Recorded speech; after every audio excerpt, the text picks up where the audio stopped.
ഒരു കുട്ടി എൻ്റെ അടുത്ത് വന്നിരുന്നു, ഒരു എക്സാമിനേഷനിൽ വളരെ മോശമായിട്ടാണ് പെർഫോം ചെയ്യുന്നത്.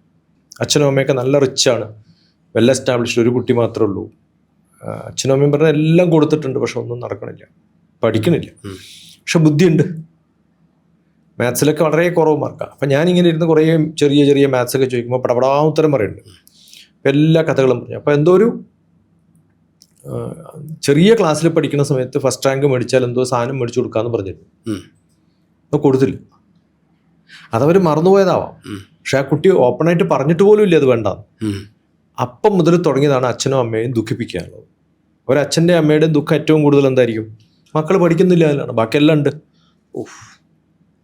അപ്പം അച്ഛനെയും അമ്മയും ദുഃഖിപ്പിക്കാൻ വേണ്ടി മാത്രം പഠിക്കാതിരിക്കുക. പഠിക്കുന്നുണ്ട്, പക്ഷെ എക്സാമിനേഷൻ വരുമ്പോൾ ഒന്നും എഴുതില്ല. മാർക്ക് കുറക്കുക എന്നുള്ളതാണ്. പഠിക്കാൻ താല്പര്യമൊക്കെ കുട്ടിക്ക്, പക്ഷെ മാർക്ക് കുറക്കും. ചെറുപ്പത്തിൽ എപ്പോഴോ അവർക്ക് ആരോ ഒരാൾ പ്രോമിസ് ചെയ്തിട്ടുള്ളൊരു സംഭവം കിട്ടിയില്ല എന്ന് പറഞ്ഞ് റിവെഞ്ച് എടുക്കാനുള്ളൊരു മെത്തേഡ് കണ്ടുപിടിച്ചത്